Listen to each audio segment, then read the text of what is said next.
नमस्कार साथियों, आपका फिर से स्वागत है हमारे हिंदी की इस लेक्चर सीरीज़ में, जिसमें कि हम अभी पढ़ रहे हैं संधि के बारे में। तो आज हमारा संधि का दूसरा अभ्यास सेट है ये।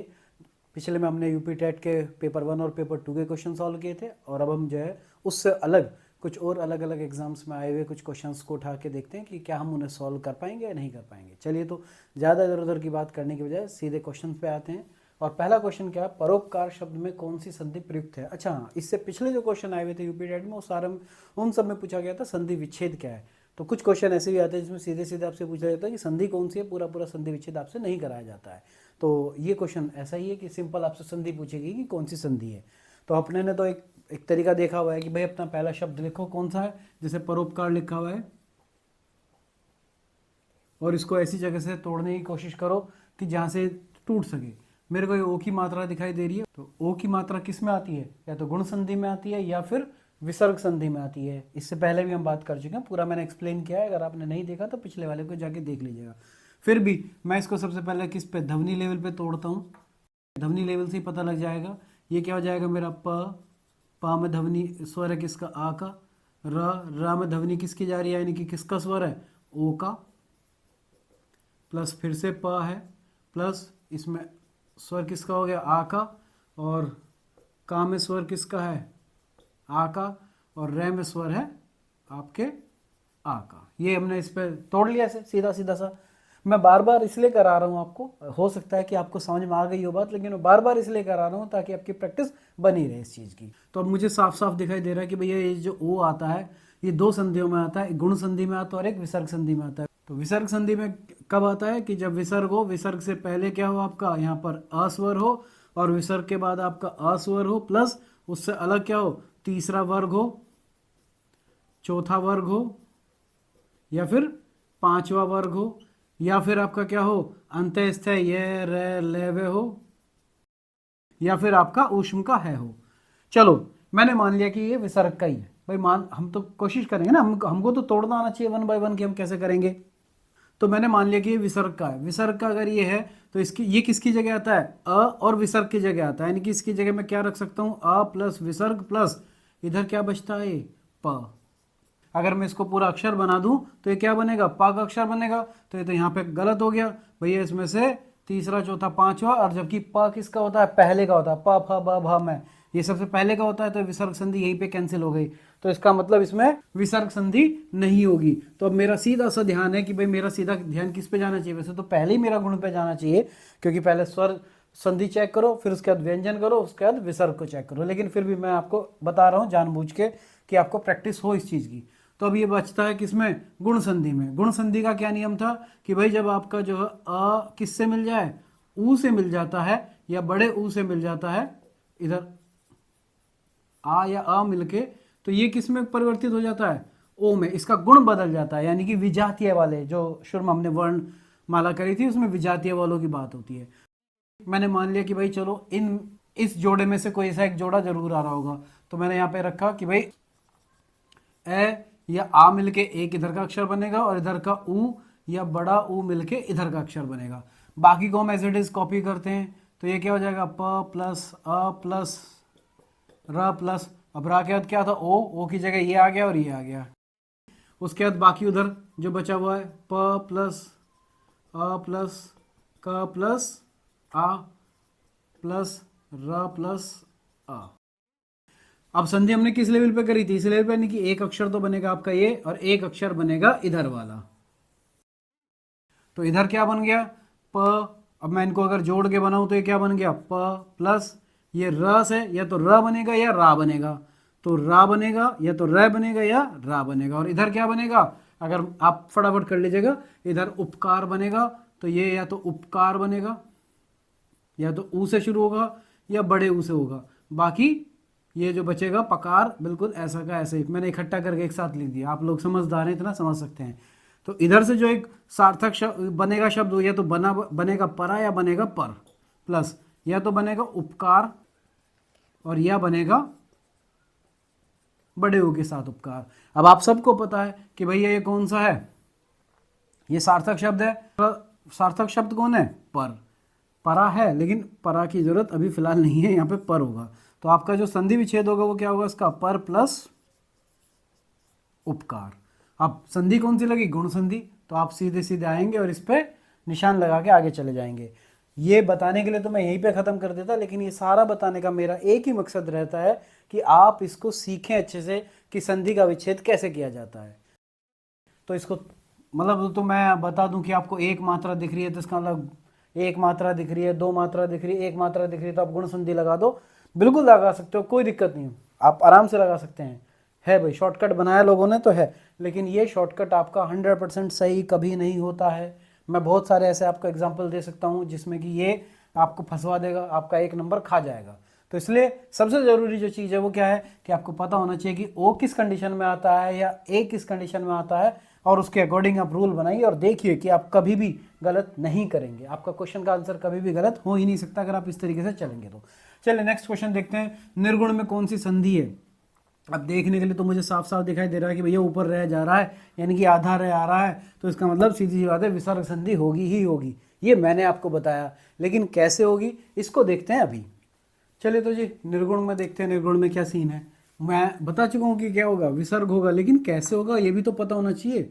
चलिए जी, निर्गुण सबसे पहले क्या करो, स्वर और व्यंजन को अलग कर लो। तो ये क्या हो जाएगा, ना प्लस ना पे कौन है, ई की मात्रा है, आधा र है, प्लस ग, ग प्लस ग में स्वर किसका है, ऊ का, प्लस अण है, और अण में स्वर है किसका, आ का। ये भैया डैश सा लगता है मेरा ऊ, ये लो थोड़ा सा राइटिंग का जरा। चलिए तो अब भाई मुझे तो कुछ ढूंढना है ना जहाँ बीच में को, तो मुझे तो पता ही है भैया, तो गुण शब्द एक तरीके से पूरा है, गुण में क्या छेड़ करनी, और इधर से नहीं दिखाई दे रहा है, तो एक यही बेचारा बचता है जो अकेला सा लग रहा है मुझे, इसी को जोर मारो, इस पे जोर मारो। तो सबसे पहली बात यही आती है जोर में कि भैया रे आता कब है, किस किस नियम में आता है रे। भाई संधि करते हैं तो बदलता है ना कुछ तो, रे यानी कि वो किस में आता है, विसर्ग संधि में। विसर्ग संधि में भी कब आता है भाई, विसर्ग संधि में कब आता है कि जब विसर्ग के पीछे कौन सा हो, यहाँ पे तीसरा, चौथा, वर्णमाला का तीसरा, चौथा और पांचवा वर्ग हो, पांचवा वर्ग हो। और इससे पहले क्या हो जाएगा, विसर्ग से पहले क्या होगा, यहां पर कोई भी ए या आ को छोड़ के कोई अन्य स्वर हो। अन्य स्वर में कौन होते हैं, ई, बड़ी ई, ऊ, बड़ा ऊ, री, ये सारे। तब मुझे साफ साफ दिखाई दे रहा है कि भैया विसर्ग की जगह कौन आ जाता है, ये रे आ जाता है।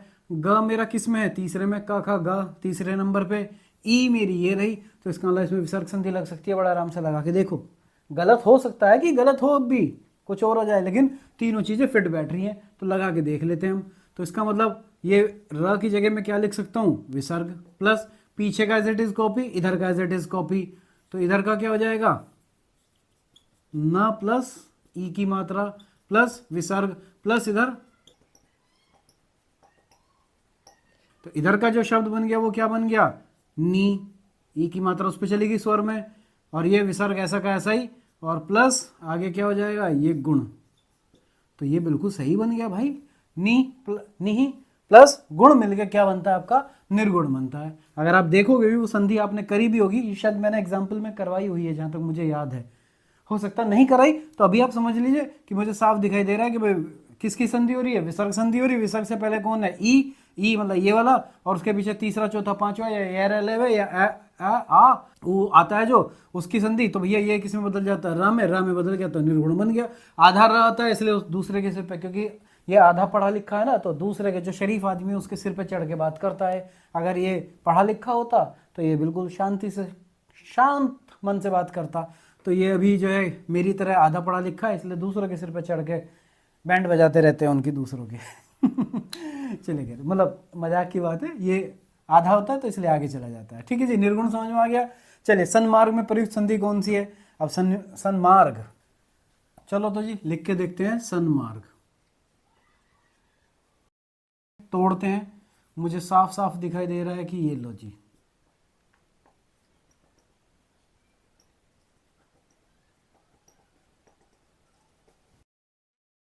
इसमें तो कोई दिक्कत नहीं है, ये तो सिंपल है, हम बड़े आराम से तोड़ लेंगे, स्वर अलग व्यंजन अलग, और उसको लिख दिया गया है। अब मुझे क्या करना है, ऐसी जगह तोड़ना है जहां से मेरे दो सार्थक शब्द बनते हो। भैया इधर का देखो एक मार्ग तो सार्थक मुझे दिखाई दे रहा है, तो इसका मतलब यहाँ से लेके यहाँ तक तो कोई तोड़ने की जरूरत नहीं है। बच गया इधर ये स, ये भी सही है। बचा कौन? ये ना। इस ना पे ही गाज गिरनी है।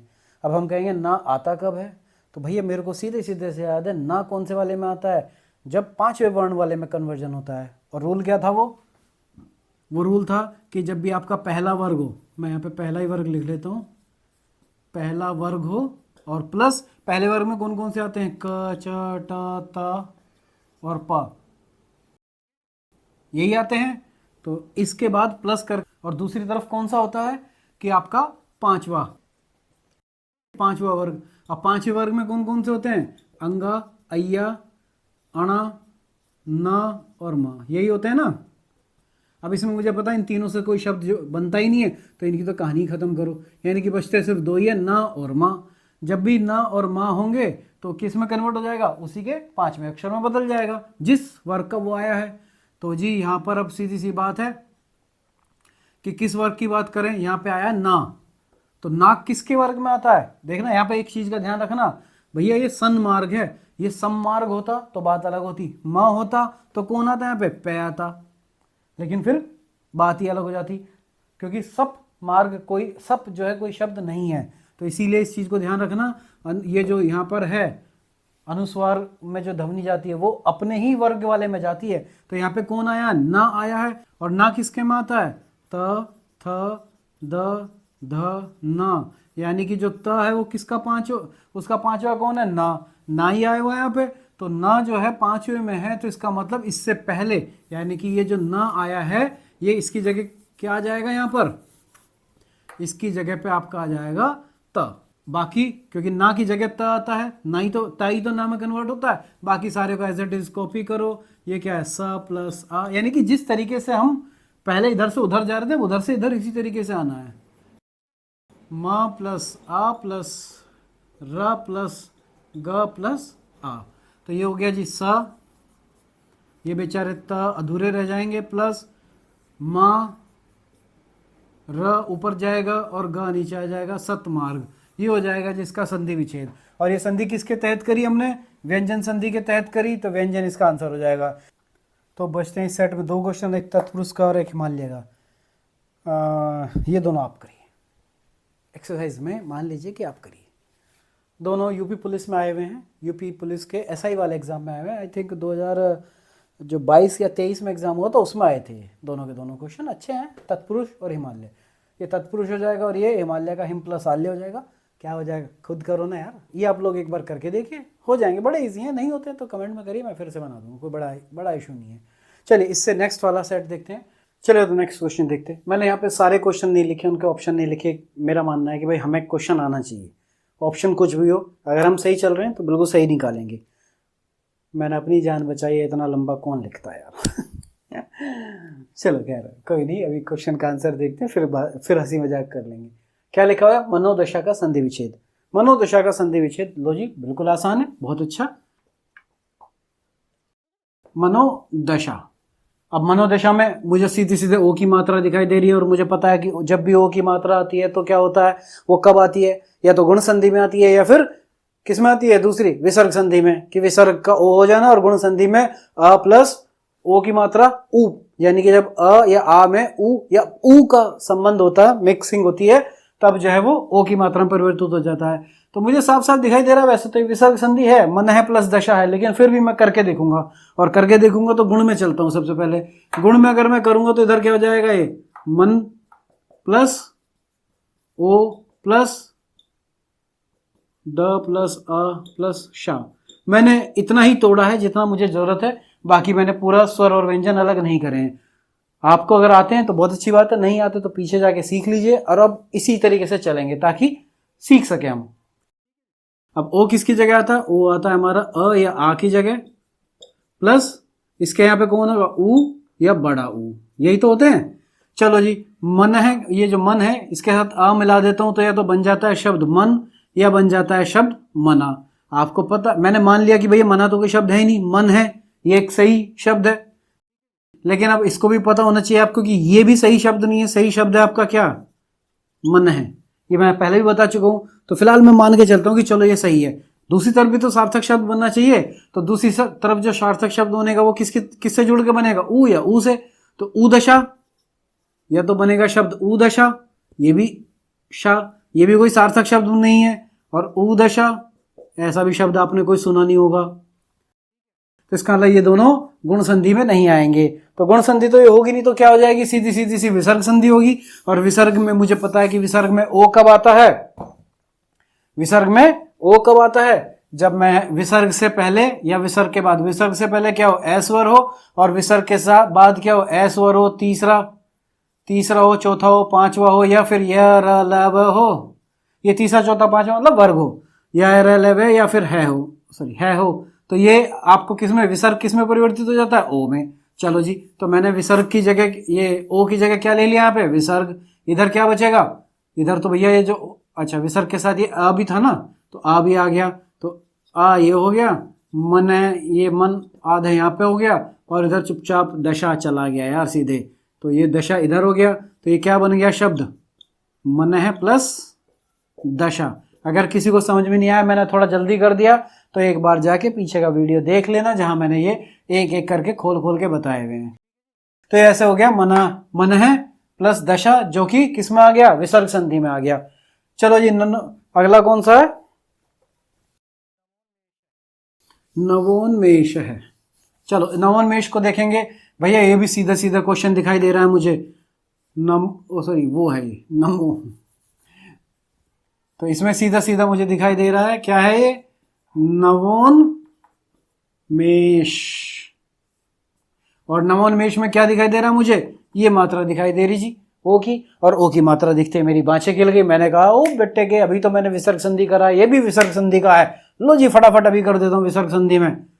भाई मेरे शब्द देखने होते हैं। चलो मैंने मान लिया कि नवो, ओ किसकी जगह आ जाएगा, अ, और विसर्ग से पहले अ होगा, तो ये क्या शब्द बन जाएगा, नव। नव का मतलब एक नया, इस तरीके का, विसर्ग प्लस उधर क्या बनेगा, उधर की तरफ नमेश, आधा में और शय। ऐसा कोई है क्या सार्थक में, नहीं है मेरे भाई, इसलिए इसमें विसर्ग संधि नहीं है। ध्यान दिया, जरूर थोड़ी हर जगह विसर्ग लगा दो, हर जगह गुण लगा दो, देखना पड़ता है कि कहाँ गुण लगेगा, कहाँ विसर्ग लगेगा। तो अब गुण की बात आ गई, मैं गुण लगा के देखता हूं। तो गुण किसकी जगह आता है, अभी हमने जस्ट पीछे से एग्जांपल किया कि जो अ और आ का संबंध किससे हो जाए, ऊ या ऊ से हो जाए। तो अब इसमें क्या करना पड़ेगा हमें, भाई अपना तो सीधा सा है कि चलो जी, ये हो गया नव है, ओ क्या आ जाएगा यहाँ पे, तो आ आएगा या आ आएगा, या इधर ऊ आएगा या बड़ा ऊ आएगा, और प्लस नमेश। ये मिल के आपका क्या बन जाएगा, या तो बनेगा नव या बनेगा नवा, प्लस इधर क्या बनेगा आपका, या तो बनेगा उन्मेष या बनेगा बड़े ऊ से उन्मेष। अब इनमें कौन सा सार्थक शब्द है, कौन सा नहीं है, ये आप डिसाइड कर लीजिए और संधि विच्छेद में देख लीजिए। संधि विच्छेद में दोनों ऑप्शन मिलेंगे आपको वहां पे, इसलिए आपको पता होना चाहिए कि सार्थक शब्द मेरा नव है और इधर से उन्मेष है, तो नव प्लस उन्मेष से ही बनेगा शुभेच्छा। अगला क्वेश्चन है शुभेच्छा। शुभेच्छा मैं करता हूं, और सौद्देश्य और गीतांजलि, गीता प्लस अंजलि, सौद्देश्य से प्लस उद्देश्य। कितना आसान है यार, ये दोनों आसान वाले आप करेंगे। ये कौन सा क्वेश्चन था हमारा, 6, 7, 8, 9, 10। तो 9, 10 आपके लिए एग्जाम्पल है, आप घर पे मतलब होमवर्क मान लीजिए आप अपना। और शुभेच्छा, चलो जी, शुभेच्छा, इसका संधि विच्छेद हमें करना है। अब वही वाली बात, शॉर्टकट वाली बात कि भैया मुझे इसमें क्या दिखाई दे रही है, एक मात्रा दिखाई दे रही है, तो मैं एक मात्रा की तरफ से चलता हूं। एक मात्रा के हिसाब से कौन सा हो गया, एक मात्रा के हिसाब से गुण परिवर्तित जब एक ही मात्रा आती है, वो वही वाला तो है। कब आती है वो मात्रा, अ प्लस अ या आ का संबंध किससे हो जाए, ई या बड़ी ई से हो जाए, तो ये अपने गुण बदल के किस में परिवर्तित हो जाते हैं, ए। अरे यार हर बार गलत लिख रहा हूं, ए में परिवर्तित हो जाते हैं, आई में परिवर्तित नहीं होते, आई में वृद्धि होती है, ठीक है, गुण की वृद्धि होती है, जो तीसरे नंबर की संधि है। एक तो हो गया ये, या फिर वही कि बांट के देख लो भैया अपना, जरूरी नहीं कि मैं सही कर रहा हूं, याद रखना इस चीज को, जरूरी नहीं मैं सही कर रहा हूं, तो इसलिए इसको खुद से करके देखना, मैं तो बता ही रहा हूं। चलो जी, अब ए आता है, अच्छा ए कहीं और भी आता है क्या, अगर कहीं आता है तो ट्राई करना एक बार, उससे क्या होता है, गलत करने से भी आपको प्रैक्टिस होती है आपको पता लग जाता है कि हम गलत कर रहे हैं सही कर रहे हैं। तो वही अपना तरीका कि भैया मैंने इसको बांटा, ऊ आ गया, ये आ गया भा पे ए की मात्रा आ गई ये, इधर क्या आ गया च आधा है, छ हो गया ये, और आ की मात्रा आ गई, शुभेच्छा बन गया। ए मुझे दिखाई दे गया। ए किसकी जगह आता है, मैंने वह लिखा हुआ है। ए या आ का संबंध जब किससे हो जाए, ई या बड़ी ई से हो जाए, तो संधि यहाँ पर थी, एक शब्द इधर बनेगा, एक शब्द इधर बनेगा, ऊपर वाला यहाँ कॉपी हो गया। ये क्या हो जाएगा, स प्लस उ प्लस भ, हलंत के साथ है ये सब स्वर और वो, और इधर क्या हो जाएगा च छ प्लस आ। इधर क्या बन जाएगा, ये बन गया शु, ये क्या बन गया जी, या तो अच्छा मैं ही एक साथ लिख देता हूँ, दो ही शब्द बनेंगे, एक बनेगा शुभ और एक बनेगा शुभा, अ या आ का जिससे भी संबंध होता है। इधर क्या बनेगा, इधर बनेगा इच्छा और एक बनेगा बड़ी ई की मात्रा के साथ इच्छा, शुभ शुभ कह रहा हूं, सार्थक शब्द सार्थक शब्द कौन सा है इसमें से, वो आप डिसाइड कर लीजिए कि भैया मेरा तो ये सार्थक शब्द है तो ये संधि विच्छेद हो जाएगा। आप में से कुछ महानुभाव अगर कहने लगे कि नहीं जी ये सार्थक शब्द है, ऐसे होता है, तो आप इसको लगा के आ जाइएगा, जो आपको ठीक लगे वो लगा लीजिएगा। सार्थक शब्द आपको पता होना चाहिए, शुभ और इच्छा होता है, इसलिए शुभेच्छा का जो संधि विच्छेद हो गया वो शुभ प्लस इच्छा हो गया। बाकी बचे स्वदेश और गीतांजलि, ये आप लोग करिए फटाफट और करके इसका आंसर निकालिए। आंसर मुझे नहीं पता भाई, गीतांजलि गीता प्लस अंजलि, स्वदेश स प्लस उद्देश्य, यार क्या बात कर रहे हो, इतने आसान से नहीं कर पा रहे आप हैं। चलिए अगले क्वेश्चन देखते हैं हम।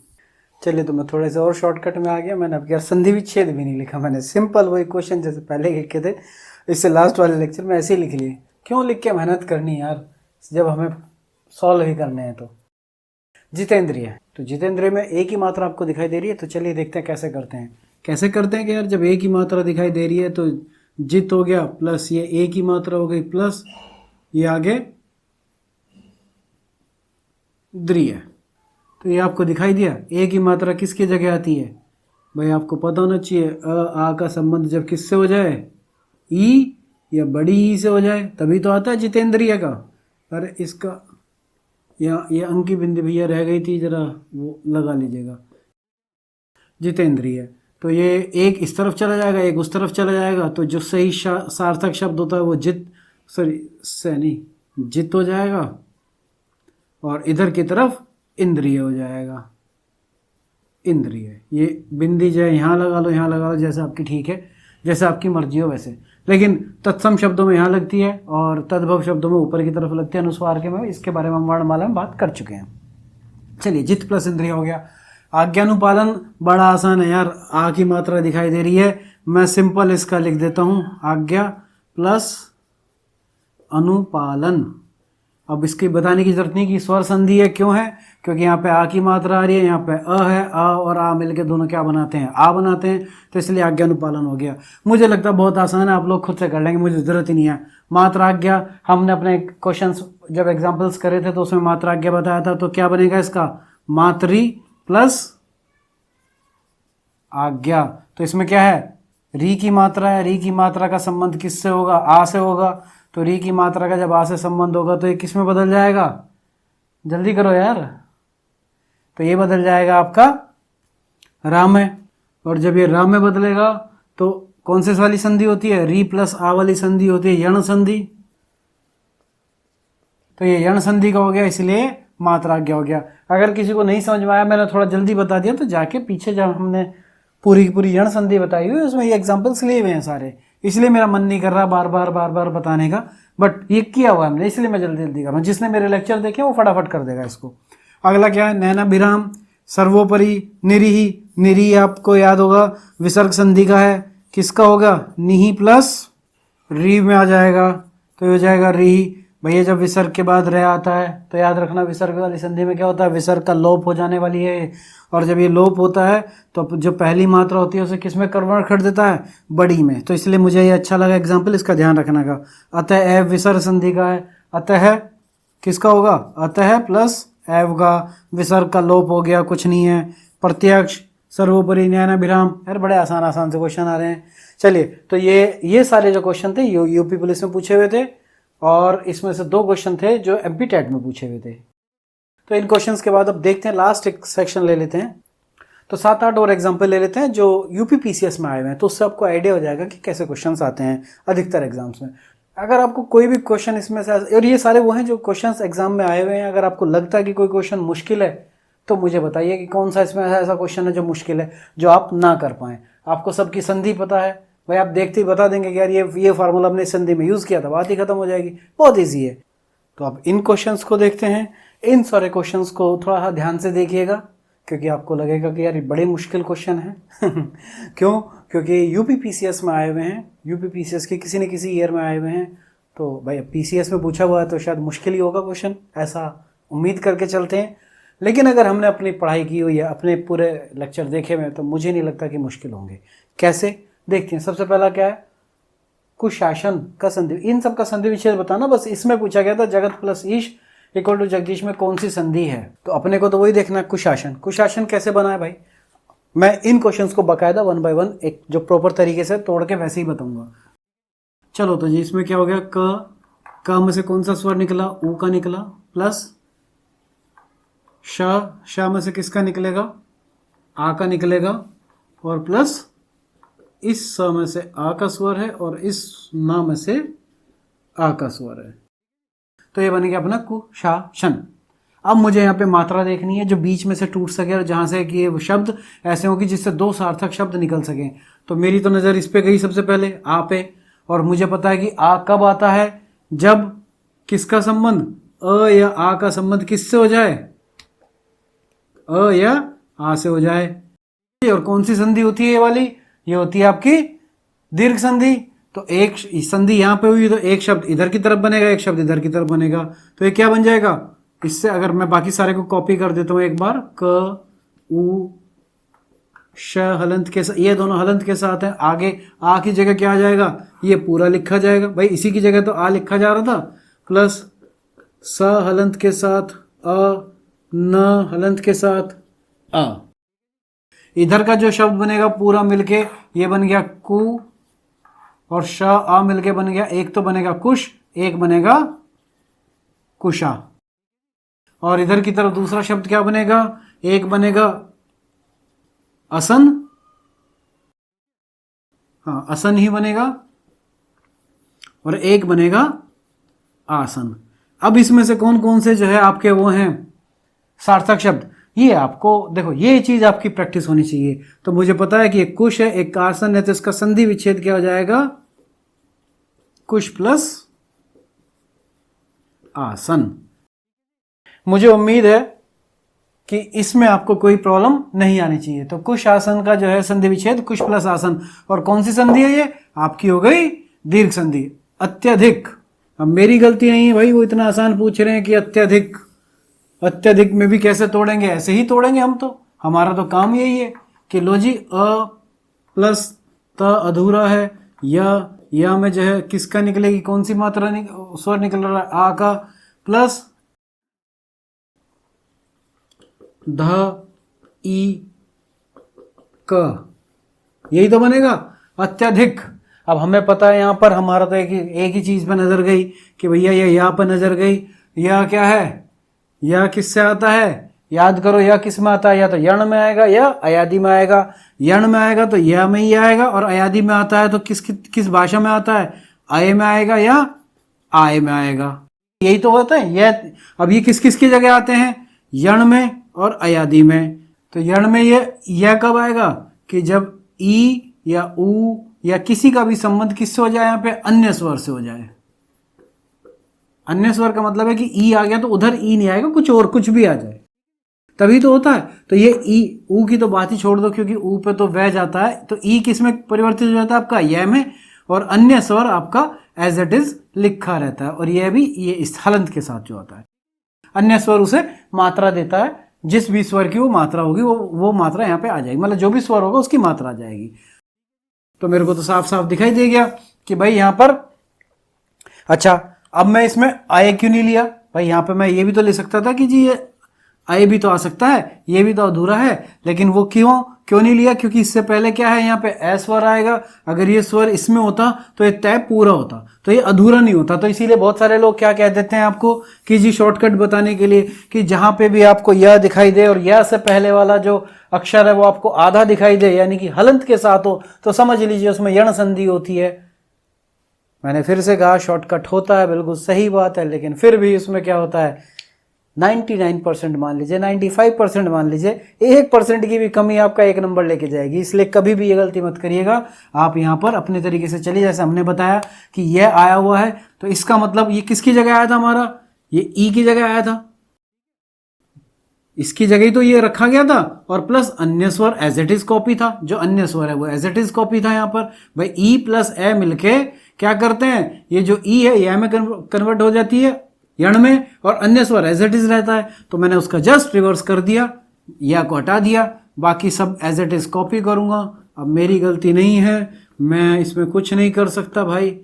ये ई है, ये क हलंत के साथ है, ये अ है, और जब मैं इसको करूंगा तो ये अ तो अ है स्वर, इसमें कोई दिक्कत नहीं। ये त ई के साथ मिलके अति हो जाएगा, प्लस इधर क्योंकि संधि यहां पर हुई थी तो ये अ उधर जाएगा, और ये अ ध ई के साथ मिलके धी हो गया, और ये क अ मिलके क हो गया। तो अति प्लस अधिक यण संधि का उदाहरण है। अब मेरी गलती नहीं है कि पीसीएस वाले से पूछ रहे हैं, और इतना आसान क्यों पूछ रहे हैं, इसका आंसर वही लोग दे सकते हैं, मेरे पास इसका आंसर नहीं है भाई। वाकई में आसान पूछते हैं, बस आपको क्या पता होना चाहिए, आपको सारे के सारे रूल पता होने चाहिए, कोई रूल ऐसा ना हो कि जो आपको ना पता हो। अगला आता है किन्नर। किन्नर ये भी बहुत एक अच्छा एग्जाम्पल लगा मुझे, मतलब एग्जाम में पूछा गया तो अच्छा क्वेश्चन है।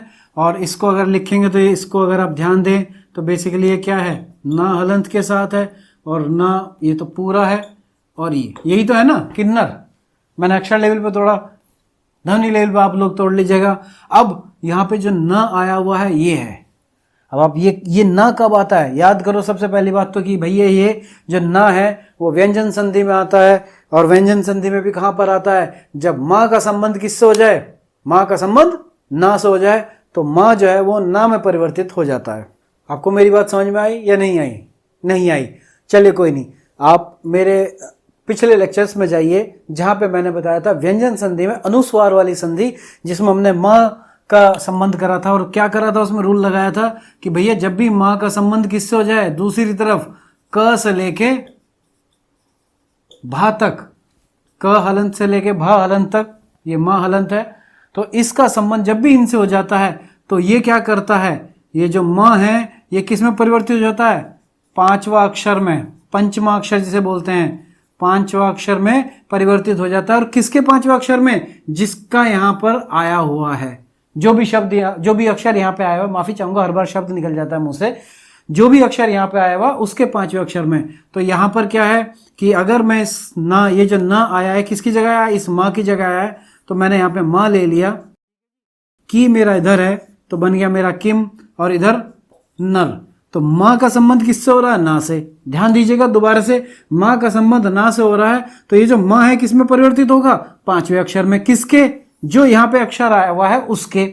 और ये ना कौन से में, भैया ना तो खुद अपने आप में पांचवा अक्षर है, त थ द ध ना, ये पांचवा अक्षर है, कौन सी का, त वर्ण का। त वर्ण का पांचवा अक्षर ना है, तो ये मैं किस में कन्वर्ट होता है, जब हम इसका संधि करते हैं तो ना में। तो जब वापस लेंगे तब भी तो इसी नियम से लेंगे, ऐसा थोड़ी है कि भाई हम जो है जा रहे हैं सीधे रास्ते तो आएंगे इधर घूम घाम के, ना भैया, लठ बहुत पड़ेंगे, तो सीधे सीधे ही आ जाओ बगैर लठ खाए। तो ये किम प्लस नर, ये मिलके बनाता है आपका किन्नर। कौन सी संधि होगी, व्यंजन। व्यंजन में भी कौन सी, अनुस्वार वाली। अनुस्वार में भी कौन सी, जब माँ का संबंध क से लेके भा तक होता है। जब माँ का संबंध माँ से होता है तो वो माँ में ही परिवर्तित होता है। या फिर आप पंचमा अक्षर के हिसाब से लिखना चाहे तब भी वही बात है, और माँ को माँ से लिखना चाहे तब भी वही बात है। तो किन्नर हो गया। स्वार्थ, अरे वाह, स्वार्थ अच्छा क्वेश्चन है। स्वार्थ को भी देखिए। अब स्वार्थ से मुझे दो ही चीज आती हैं याद, कि भैया यहाँ पे लिखा है स्वार्थ, तो एक तो इसकी कि भैया र आ जाता है आधा, किस में आता है, विसर्ग संधि में आता है, तो या तो ये वो होगा। अब अगर ये विसर्ग संधि में आता है तो विसर्ग का ही तो र बनता है, और विसर्ग का अगर मैंने र बनाया तो ये क्या हो जाएगा, स्वा विसर्ग प्लस थ। क्या ऐसा बन सकता है, नहीं बन सकता। तो इसको तो यहीं छोड़ दो, तो इसकी बात कहानी खत्म करो। अब दूसरी बात, यानी कि मुझे यहाँ पे आ की मात्रा नजर आ रही है। आ की मात्रा मतलब दीर्घ संधि हो रही है। दीर्घ संधि हो रही है तो किस मतलब स्वर संधि का दीर्घ वाला हिस्सा जो है, तो बनेगा क्या यहाँ पे, दो ही अक्षर बनेंगे। चलिए मैं अलग अलग करके करता हूँ। तो ये बनेगा स प्लस व, यहाँ पे आ गया आ की मात्रा, प्लस इधर र आ गया और इधर आ गया थ प्लस अ। आ किसकी जगह आता है, अ या आ का संबंध किससे हो जाए, अ या आ से ही इसका मेल हो, तो ये मिलके दोनों क्या बनाते हैं, आ बनाते हैं। चलो जी, इधर एक शब्द बनेगा, इधर एक शब्द बनेगा। इधर वाला जो शब्द होगा वो क्या होगा, स हलंत के साथ, व हलंत के साथ, और यहाँ पे ए या आ दोनों मिलेंगे तो ये क्या बन जाएगा, या तो व बनेगा या, अच्छा इसको मैं सही से लिख देता हूँ, ये तो बनेगा स्वह या बनेगा स्वा। स्वा तो कोई शब्द होता ही नहीं है, इसलिए यही सही होगा। और उधर की तरफ या तो बनेगा क्या, अर्थ या बनेगा आर्थ, या तो अ से बनेगा या आ से बनेगा, तो ये भी कोई शब्द नहीं होता, तो बच्चा कौन सा शब्द, अर्थ। तो स्व प्लस अर्थ मिलके आपका क्या बनाते हैं, स्वार्थ बनाते हैं। अब नेक्स्ट क्वेश्चन है, जगत प्लस ईश इक्वल टू जगदीश। जगदीश में कौन सी संधि है, तो भाई इसमें तो सीधी सी बात है, व्यंजन संधि मुझे दिखाई दे रही है, आप लोगों को नहीं दिखाई दे रही है, तो देखो जरा क्यों, क्योंकि जहाँ पे संधि की बात करी जा रही है उससे पहले जो ये सॉरी थोड़ा सा हलंत नीचे को करके लगा देते हैं, ये लो, ये जगत, इसमें क्या है यहाँ पे हलंत, तो किसका संबंध हो गया यहाँ पे, देखा जाए तो त का किससे संबंध हो रहा है, ई से संबंध हो रहा है। तो जब त वाली संबंध संधि आती है तो व्यंजन संधि में इसका मैंने पूरा एक्सप्लेन किया हुआ है। तो ये व्यंजन संधि का एग्जाम्पल है जिसमें त और ई मिलते हैं तो ये किसमें कन्वर्ट हो जाते हैं, तो जब इसका संबंध होता है, मैंने पहले ही बताया हुआ आपको, किसमें, व्यंजन संधि में ता का जब ई से संबंध होता है, यानी कि किसी स्वर से संबंध होता है, तो ये जो त है इस तरीके वाला, ये किस में कन्वर्ट हो जाता है, द में कन्वर्ट हो जाता है। इधर से आपको मात्रा मिली है तो ये द के ऊपर ई की मात्रा जुड़ जाती है, बाकी जो ये जग है वो एज इट इज आ जाता है, और इधर का शी जगदीश, ईश का श आ जाता है तो बन जाता है जगदीश। तो व्यंजन संधि है, और व्यंजन संधि मैंने बता ही दिया कौन सा, तय वाला नियम लगा के देखो, फटाक से हो जाएगा, ज्यादा नहीं सोचना। मातृनाम, नयन, ऋग्वेद और मात प्लस ऋणाम, तीनों बहुत आसान है यार, एक बार इन्हें आप खुद से करिए। तो मुझे उम्मीद है कि ये जितने भी क्वेश्चंस थे अलग अलग एग्जाम में मैंने सारे इकट्ठे करके आपको बता दिए, और ये बहुत ही आसान है। नयन, ने प्लस अन, ऋग्वेद, मातृनाम, आप करके देखोगे तो फटाफट हो जाएगा, आपको कोई दिक्कत नहीं आनी है, बहुत ही ईजी है। अगर फिर भी आपको लगता है कि इसमें थोड़ी सी आपको कहीं दिक्कत है तो आप कमेंट करिएगा, मैं इसका आंसर बता दूंगा कैसे हुआ है। और ये हमारा आज संधि का यहाँ पे अंत होता है, और हम अगले लेक्चर में मिलते हैं आपको समास के साथ। तब तक के लिए अपना ध्यान रखिएगा और हमारे लेक्चर्स को शेयर करिए अगर आपको अच्छे लगे हैं, तब तक आपका यही काम है, और प्रैक्टिस करेंगे तो सीख भी जाएंगे। बहुत बहुत धन्यवाद समय देने के लिए। उम्मीद करता हूँ कि मेरे लेक्चर्स से आपने कुछ सीखा होगा, अगर सीखा है तो शेयर ज़रूर करिएगा। धन्यवाद।